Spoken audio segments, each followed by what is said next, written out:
Hi friends, எல்லாருக்கும் வணக்கம். இது உங்கள் அபிமான TipsLavanya ME சீரிஸின் 16வது வீடியோ. இன்னைக்கும் வழக்கம் போல ஒரு சூப்பரான டிஷ் பண்ண போறோம். அதுக்கு முன்னாடி ஒருவேளை நீங்க நம்ம சேனலை சப்ஸ்கிரைப் பண்ணி வச்சுக்கோங்க. ஏன்னா நம்ம சேனல்ல உங்களுக்கு தேவையான டாபிக்ல 7 சீரிஸ் போயிட்டு இருக்கு. லிங்க் டிஸ்கிரிப்ஷன்ல இருக்கு, செக் பண்ணிக்கோங்க.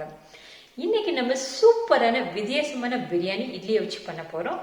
இந்த பிரியாணி மிச்சமான இட்லியை வச்சு கூட பண்ணலாம். வாங்க வீடியோக்குள்ள போலாம்.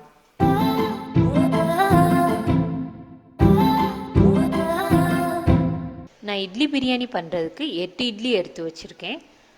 இட்லியை சின்ன சின்ன பீசஸாக கட் பண்ணிடலாம். இதே மாதிரி எல்லா இட்லியும் கட் பண்ணிடலாம். எல்லா இட்லியும் கட் பண்ணியாச்சு. அடுப்பில் ஒரு கடாய் வச்சு கடாய் நல்லா காஞ்சதுக்கப்புறமா 1 ஸ்பூன் நெய் சேர்த்துடலாம். கூடவே 4 ஸ்பூன் எண்ணெய் சேர்த்துடலாம்.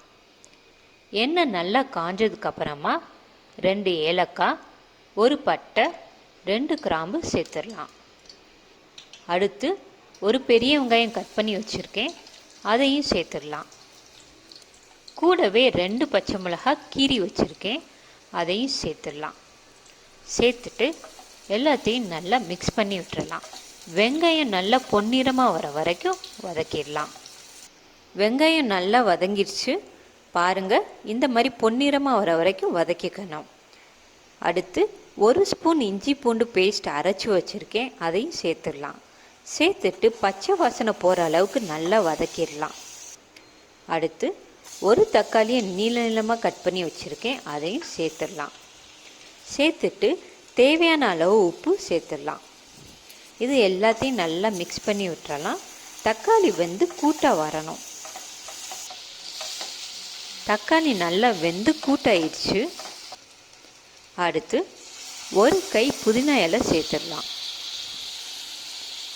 அடுத்து 1 கை மல்லி இலை சேர்த்துடலாம். சேர்த்துட்டு ரெண்டையும் நல்லா மிக்ஸ் பண்ணி விட்டுறலாம். அடுத்து 1 ஸ்பூன் காஷ்மீர் சில்லி பவுடர் சேர்த்துடலாம். சேர்த்துட்டு இதையும் நல்லா மிக்ஸ் பண்ணி விட்டுறலாம்.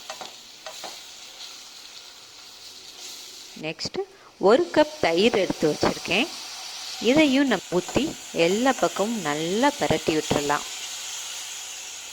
பாருங்கள், நல்ல ஒரு கிரேவி மாதிரி வந்திருக்கு.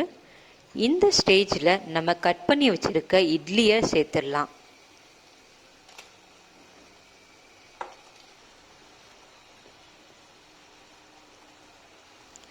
இட்லி நல்லா மசாலாவில் படுற மாதிரி எல்லா பக்கமும் நல்லா பரட்டி விட்டுக்கோங்க.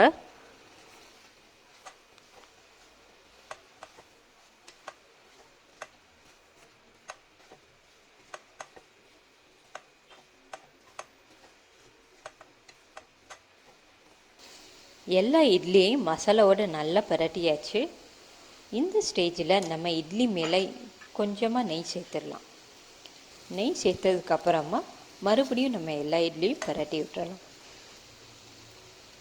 இட்லி பரட்டினதுக்கப்புறமா இட்லி மேலே கொஞ்சமாக கொத்தமல்லி இலைகளை தூவிடலாம்.